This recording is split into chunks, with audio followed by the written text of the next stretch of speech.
Well, welcome back to another episode of Off the Bench Podcast.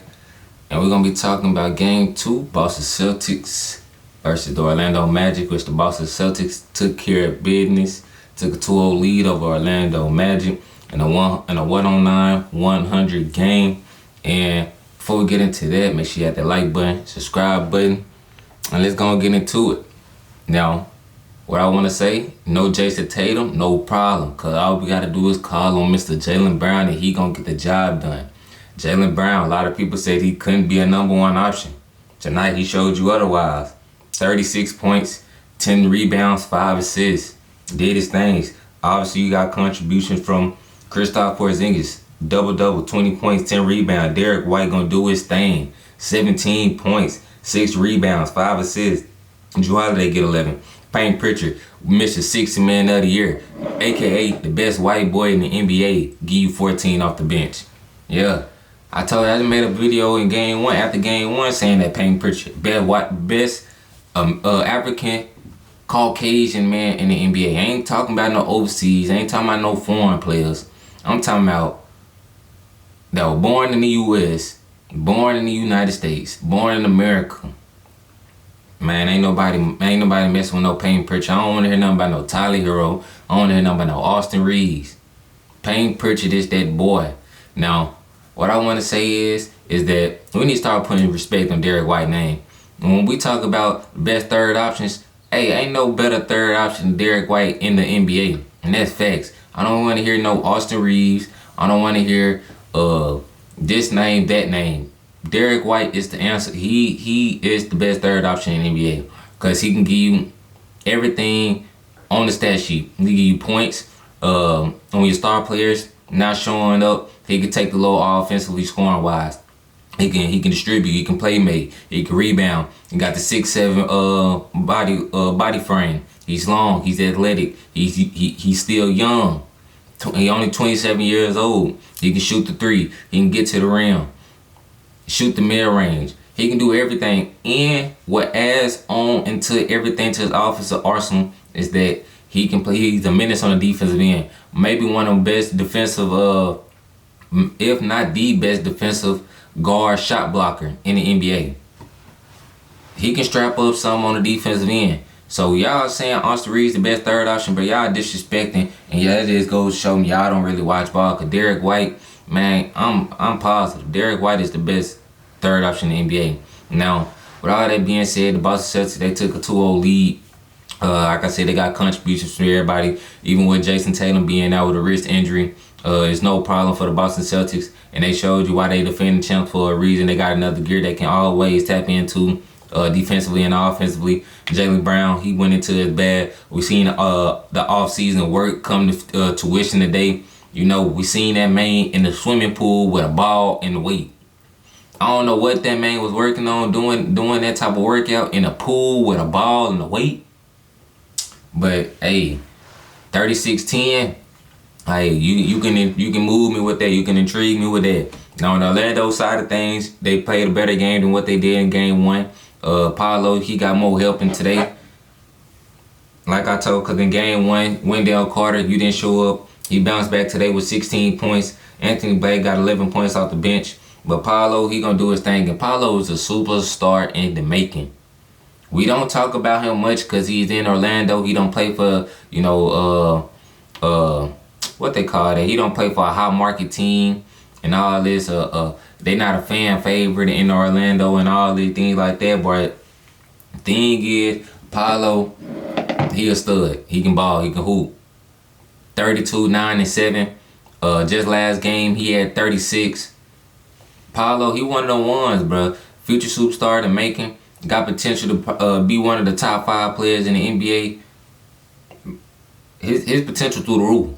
He grown his game since last year. He added a three-point shot to his arsenal, which made him even more dominant. Cause we know he's big, he's physical, he's strong. He can get to the paint. He got a good face-up game, got a good mid-range game. He can drive to the basket.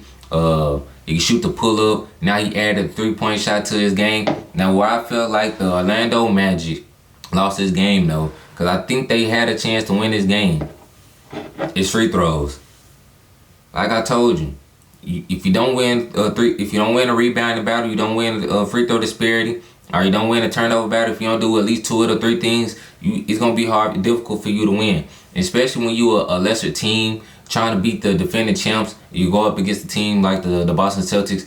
You gonna have your margin for error is very, very slim. Even with Jason Tatum being out, cause like I said, Boston Celtics, they are a deep team. They got multiple guys who can step in and contribute, and and put up points, things like that. But today, Paolo, he was 6 of 11 from the free throw line.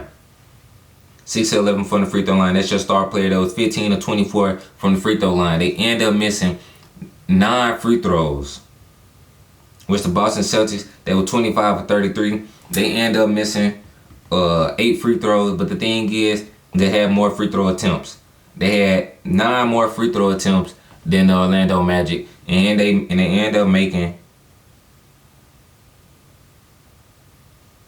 They end up making 10 more than a free throw, 10 more free throws than the Orlando Magic. You know, if the Orlando Magic, if they make, if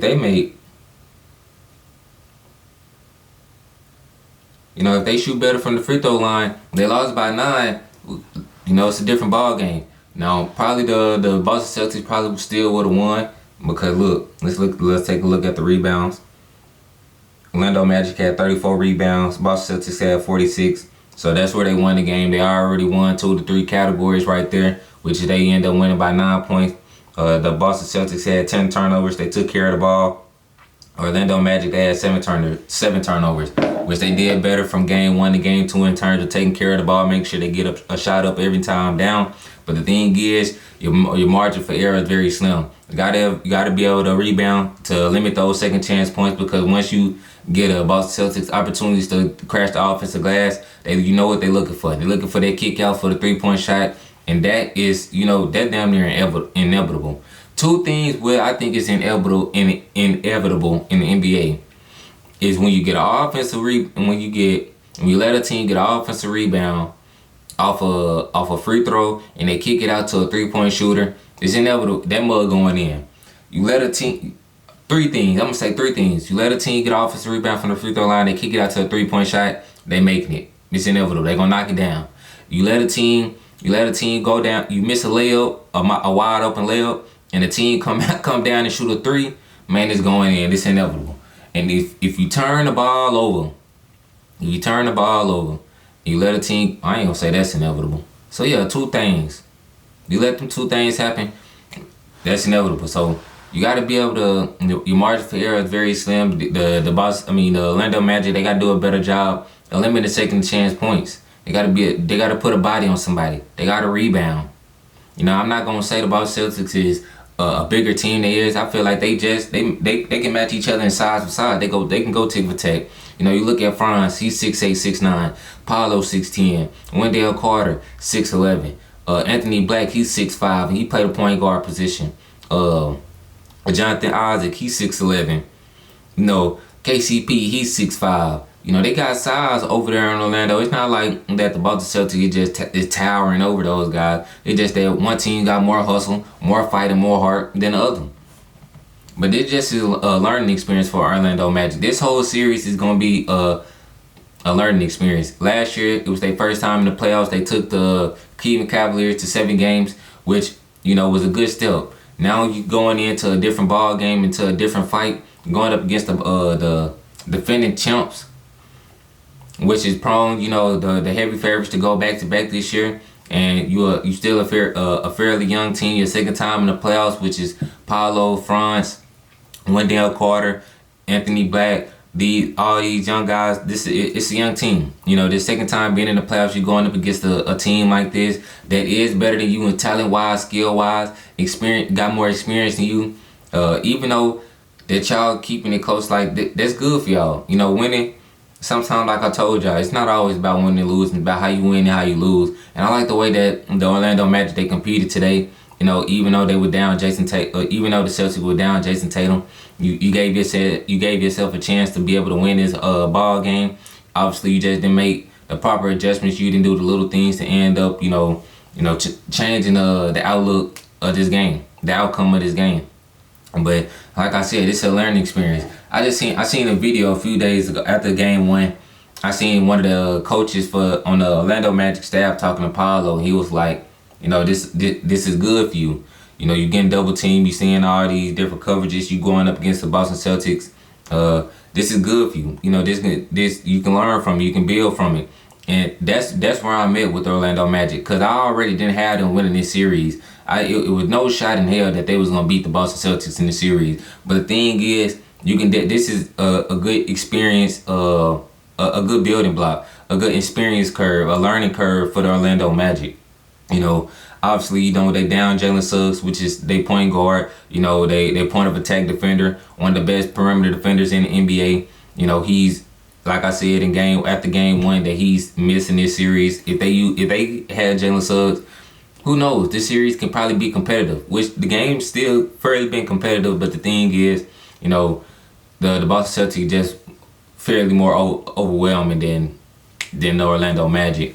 But yeah, this is a good learning curve. Paolo going through that fire. He going up against these top tier defenders, top end, one of the best teams in the league. Probably the best team in the league, defending champs, and you're going up against one of the best defenders in Drew Holiday in NBA history, going up against Derek White, Jason Tatum, and Jaylen Brown, some of the best defenders and wing perimeter defenders in the NBA, and you giving it to them. I'm talking about, it don't matter who they put on you, they fool.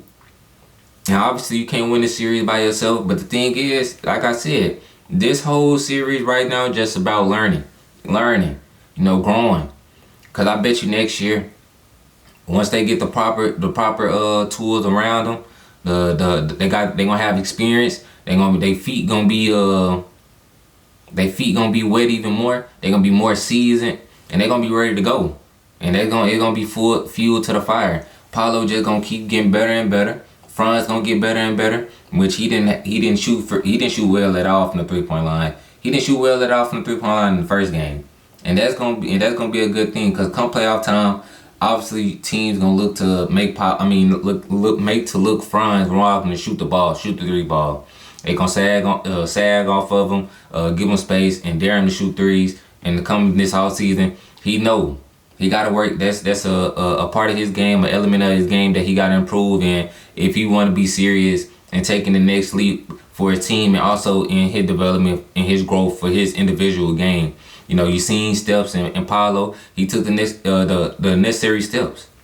He knocking down whenever they leave him open. Even if they don't leave him open, he shooting side steps, coming off the screen, shooting threes, pulling up with confidence, and he knocking them down. And Paolo just gonna keep getting better. Paolo is 22 years old. Keep that in mind. Paolo is 22 years old, bro. And in the first 2 games, man, hold on, bro. First 2 games, this is against the Boston Celtics, bro. One of the best defensive teams in the NBA, defending champs. One of the best teams in the NBA.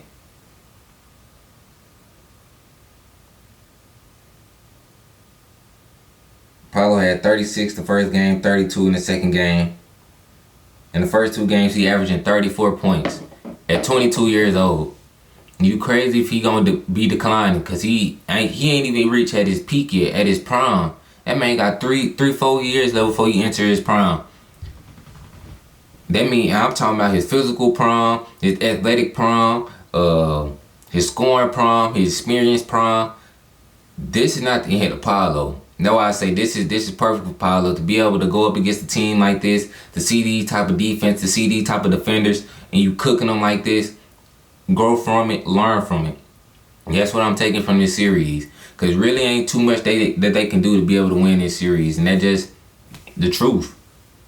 But the Orlando Magic, they're a young team. It's a lot of things that they can keep doing. Just keep playing hard, keep learning from it, keep growing, and maybe hopefully y'all can go back home. Which game 3 and game 4 gonna be on y'all home court. Y'all lost by 9. Hopefully y'all can look at film. Y'all can understand that y'all not gonna win this game if y'all don't take care of the ball. If y'all don't rebound, you gotta knock down free throws. Y'all didn't knock down free throws, and y'all just let them beat y'all up on the offensive glass. Gave up too many second chance points, and that's where y'all lost the game ultimately. Y'all only had 7 turnovers. So that means every time down the floor, y'all took your time, y'all got a shot up at the rim, and more than likely y'all got a shot that y'all liked. But the thing is, playoffs, you got to do the little things. You got to do everything. Especially when you're a team that's already, lesser in talent.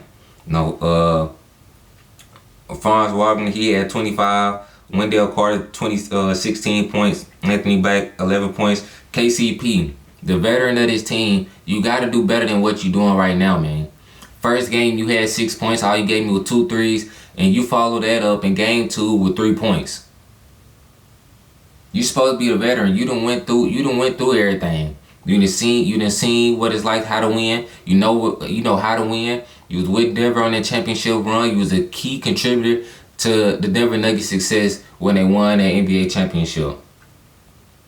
And now you came to this young team to add that veteran presence. You seen the Detroit Pistons. You seen what Tobias doing over there, veteran presence. And what he was doing with Philly, that man was trash in the playoffs. Now he came to Detroit on a young team, being a veteran presence. He giving them everything that they need over there. Same thing for Dennis the Menace. Same thing for Malik Beasley. Those veteran guys, when you on a young team, you got to be able to step up and take some pressure off of them. Because, bro, like I said, it's hard for a team that you already not better than to ask Paolo at 22 years old to go win y'all the series against the best team in the NBA. It's just not fair to ask him like that. You 1 from 9 from the field, 0 of 6 from the 3-point line. KCP, Mr. KCP, Caldwell Pope. You gotta play better than that. Hopefully, role players they play better at home. Hopefully, he can bounce back in game 3 and game 4 and give Paolo and Franz Wagner the floor spacing that they need. Because obviously, even though that Paolo is knocking down his 3-point shots, he's shooting efficiently from the field right now. Their games is predicated on getting downhill. And if you're not making your shots, your open threes, and making guys collapse on you to make sure you spread the court out, it's going to be hard for those drive lanes to be open. You're making it even harder for your star players. That's why I say the role players, they're an essential piece, especially when you're a veteran player. And KCP, Mr. KCP, Corey Joseph, 7 points. He 3 for 6, 1 for 3. That's not good enough. Obviously, Corey Joseph, he was out of rotation when Jalen Suggs was in the lineup. Cole Anthony, he been a no-show. They got no guard play. That's where Orlando Magic, they lacking. Guys that can be able to play out the pick and roll, attack mismatches, attack the pick and roll, get downhill, get 2 feet in the paint, and kick out to shooters and kick out and make the game easier for Paolo. Y'all got Paolo out here rebounding. Y'all got him out here being a playmaker. And y'all asking him to average 30. Man, bruh. Y'all gonna take years off my boy, off my dog. But y'all let me know how y'all feel about Paolo, his development, his growth, and what y'all seeing from him. Do y'all think that Orlando can at least win the game in game 3? Who y'all got winning game 3? Jason Tatum, his status is still in the air. We don't know if he gonna be ready to go in game 3. So y'all let me know. But I'll see y'all in game 3.